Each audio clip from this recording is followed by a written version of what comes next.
in there, first thing you know, they open up on you. Now you might be 20 or 30 yards into that field, you can't go back, you can't go forward.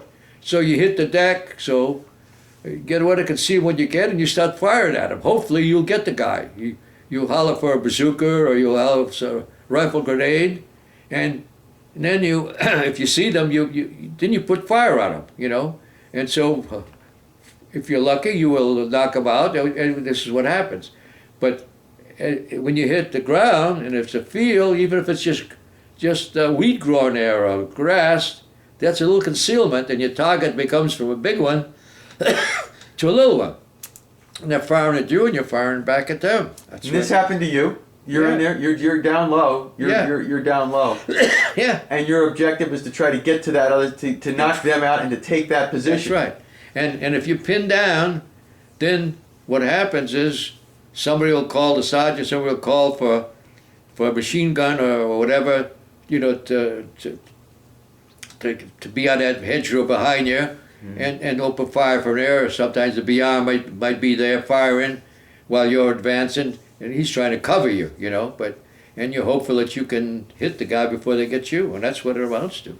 Do they use? Are they using mortars at you guys? Are they firing off? On occasion, they'll be. But when you're advancing, they don't use mortars yet because they don't know you're coming. But then, most of the time, you have to be more in a static position before they'll fire mortars at you. You know, they don't know you're coming, so they're not ready for that. What time of day do these battles, do these orders to advance take? Starts in the morning, goes on all day. That's the worst part of the whole thing, is because it got light about 5 or 6 o'clock in the morning, and it get dark till 10 o'clock at night. Yeah, this is the middle of the summertime in in France, where it gets and the way dark. you did it is, as long as you're advancing, you kept going, and that's what happened. You keep going, and till they stop you, and then when you stop, you call up for if there's a tank available or if there's some mortars available. Yeah. Then you call for them to try to hit that hedgerow, or you call up for a machine gun or whatever, or you just keep firing till, and when they know they've lost, they will then back off and go back to the next prepared position. And hopefully they'll go back to a tree instead of just one. But they will have another position prepared back there so you got to keep repeating this on and on. They would do that and then set it up. Yeah, and they wouldn't defend any place that they didn't figure was a good place to defend. So they would, and they want to make sure they got time to get back there, so they would probably let you get a couple of rows and a couple of fields, and then they'd get you again. They're a tough enemy, aren't they? German soldier was a good soldier. They had good equipment, and let's say one thing is, it's easier to defend than attack. You get less casualties defending than you have attacking. When you attack, that's where you get more casualty, because you put yourself in an open, exposed position when you have to go. Right. Steve, what goes through your mind knowing that you have to do combat, that you have to go out and attack? What do you think? Do you drum it down? Do you just go? I think what happens is you've trained with a squad so long that you know these guys. Like I know this Greek. He and I went together. We'd go out drinking beer together. Whatever, dates, whatever. And same thing with some of the others. So you keep training so many times that you don't want to be the guy that won't go. And I think it's kind of a thing like that where everybody goes together. And you don't want to, I don't know, like they talk about the band of brothers or whatever. That's your family. You depend on a guy on the left side that he's going to go with you to protect you. If he doesn't go, you're exposed by yourself out there, so they all sort of go together. And in the 29th, it wasn't like in a Revolutionary War, it was just a Civil War. The privates all went, the officer stayed back and says, charge. They go with you. The lieutenant was killed right beside of me. The lieutenant was, you look at the casualties, lieutenants, dime a dozen, so to speak, because they would be, identified readily because of different type of clothing, a different type of actions that they did, the equipment they wore. So they would, immediately try to get those guys rather than, you know, The Germans would, Right. yeah, they want to knock off the leadership the leaders. That's really right. quick. Yeah. The every day, so this is hedgerow battle every day. This is what Every you're day. doing, That's and right. you're doing the BAR. Yeah. This is the BAR guy, and you're going hedgerow to hedgerow. That's right. Well, I don't know who took the VAR over, but they probably gave it to a bigger guy, you know, because I was okay to be an assistant VAR man, but I would have been good lugging a VAR because I was weighed about 160 pounds, Yeah. you know, and that's a big gun, you know. So somebody else took over after the Greek shot. Somebody else took over You're Arthur Giotis. Yeah. He was killed. He was killed. Yeah. Now, was that on Hill 108? Yeah, it All was. right. Well, that was the beginning. He was killed on the 16th. All right. That was the beginning of the battle. All right. And we were moving up, and they resisted, and I can remember being up against this hedgerow, and we got a lot of fire, and he got killed there by automatic fire. I can remember other guys that were right around there. They were also injured. And what we're talking about here. This is around the 16th of June. Yes. And you've been in battle a number of days, going hedgerow to hedgerow, and you're approaching St. Lo. Right. You're only within a few miles of St. Lo at this point, right? When we were there, where they said that West was talking. Right. Well, you were probably about 2 miles from St. Lo, right there. What Steve is describing is our recent visit to St. Lo back for the D-Day anniversary, and we did a tour of his battlefield, and we were on Hill 108 and in near Villiers-Façade, which is only a few miles outside of St. Lo. And this is around the 16th of June, and it would take another month actually for the 29th Infantry Division to go just those few miles and to actually finally get into St. Lo. Actually, where you were there, that's where we were on the 18th of June. On the 18th, was where we were. Was the 18th? We were further of June. back on the 16th to 17th. Steve was a hedgerow or two further back, which Yeah, is where that happened. Right. Now, the 16th of June, we're now going in to move in against this. Right, and the resistance is getting a lot stiffer, And when we describe it being a lot stiffer, what's it like? How is it from how it had been before? Well, the way you describe it probably is like on the 16th, maybe we lost 50, we lost a couple of men, and then the 16th, maybe we lost 5 or 6 or 7, and then on the 18th, we lost like 20 or whatever, or the 17th, and the 18th, we lost another 20 or 30. Wow. That's what I'm talking about. That's What kind of, how is it that they've gotten so much stronger? What are they doing? Are they reinforced? Have they done, what are they doing? Well, I think what probably they did is, I didn't know this, but I've since read or heard that we were also within about a half a mile of the regimental headquarters. Mm-hmm. Regimental headquarters was in that Roussel something town. It was almost parallel in distance from where Villiers-Façade was. Okay. On the right-hand side. I think it's Roussel or something like that. And that's where regimental headquarters were. Well, you know what the general, the general, he doesn't want to mess around. The colonels, they're gonna say, hey guys, get up there and fight, you know? And so that's probably so they know that they were getting close to, and that's why they had a big counterattack on the 18th and 19th. They came back. They had more German. They're coming back. They're coming back. I'm aware of the German 88. Yes. Can you talk a little bit about that? What is that? What exactly? Well, the German 88 was a multi-purpose gun that the Germans had. Now that same gun, depending on how they mounted it, what type of ammunition, it could be used as an aircraft gun, and if they needed artillery, they could put artillery shells in there, and if they wanted it for anti-tank fire, they could put anti-tank. It was a high-velocity gun, and it could perform all these duties. And it was just, again, our gun at the time of choice for the, I guess you'd call it artillery, was a 75 millimeter. Well, an 88 millimeter is that much bigger, that much more powerful a shell, and that much bigger a charge, and that much farther they can fire it. So they have a superior weapon, so to speak. In other words, it's a higher velocity, and they could, by having all these different shells, depending what the target is, they could put those different shells in. If it's want to use it as an anti-tank gun or to knock out a vehicle, they put an anti-tank shell in there.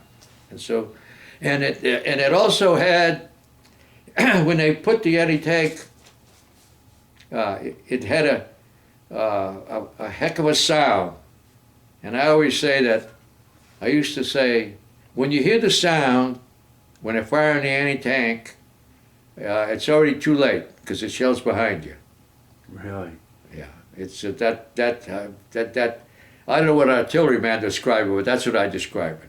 You don't like a tank firing at you because you hear the noise and it's already too late. You hear a whoosh going right by you. It's kind of that's what it was. That great of a gun, yeah. And they're using it Right. against That's right. incoming troops, Yeah. against you guys. Yeah, and it's the same thing with their machine gun. I don't know what it's called, but M1 or M2, whatever the heck their nomenclature was, but their gun was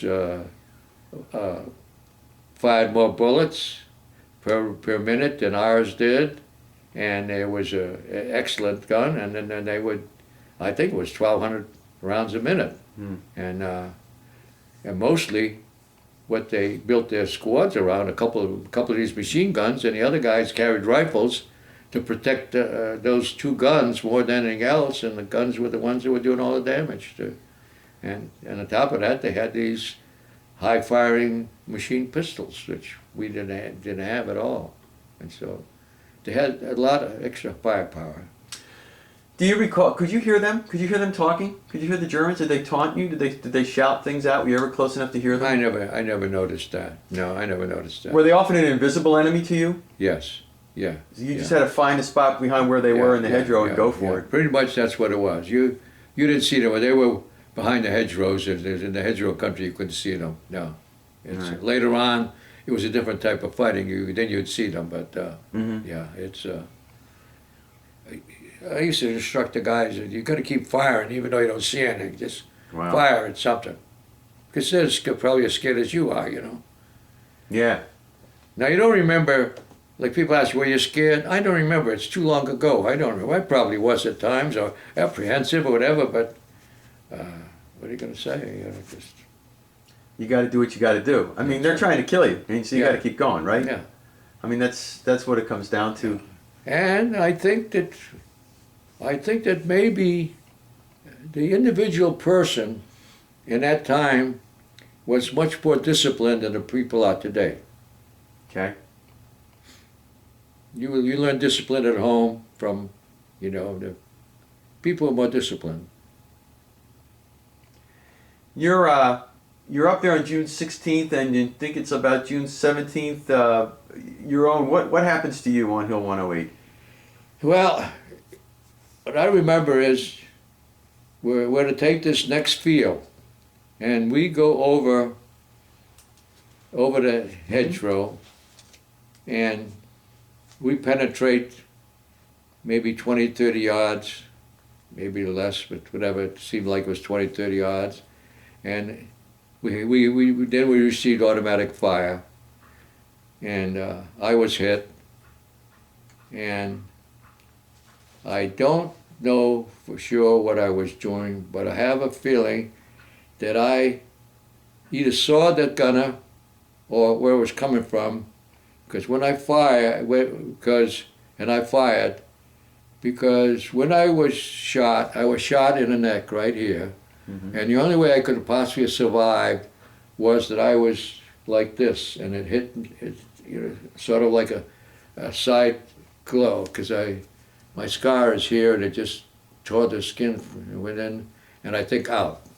Every medical doctor I see tells me how fortunate I am, and I realize I'm fortunate, because if I had been this way and had been shot, it would have gone right through and would have hit my, possibly my throat or my spine or whatever, because this is where my injury was from a shot, from a bullet. But what happened, when I got hit, I don't know whether it was my thinking or whether I was knocked down, but I hit the ground.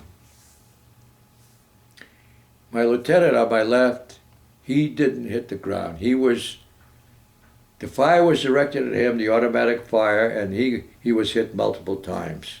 And he was gone before he hit the ground.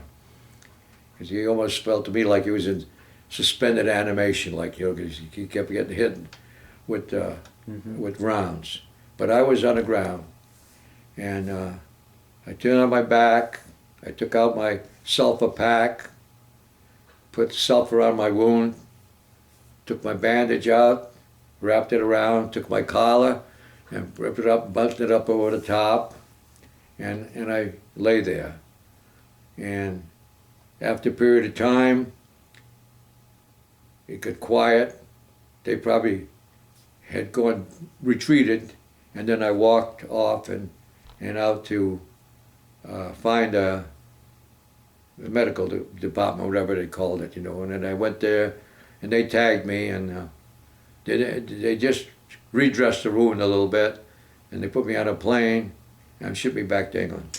Where did they? All right, so they redressed it, and then they took you where to get you to that plane? Where did they drive you back in a jeep somewhere? And That I don't remember. you don't remember? Don't much. remember that part, but I do know that I was on a plane. First time I ever was in an airplane, C-47, Yeah. and flew me along with a whole bunch of other guys that were injured back to England. Were you ambulatory? Were you able to walk Yes, onto that plane? I was able to walk Yeah. And then it was back to England. back to England. Yeah, and I believe I was in a very primitive hospital. Actually, it was like an operating room, and on the wings they had Quonset huts, and the patients were in the Quonset huts, like, you know, maybe a dozen beds in each one.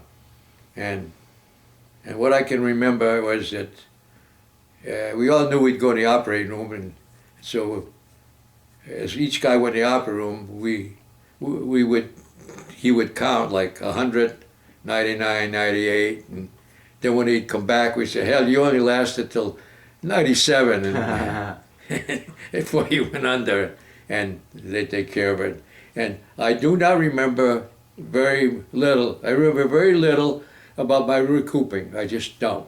I remember a pretty nurse, and a little bit of that, but I don't remember much else. Don't hardly even remember where the replacement depot was. But I do remember going across the channel on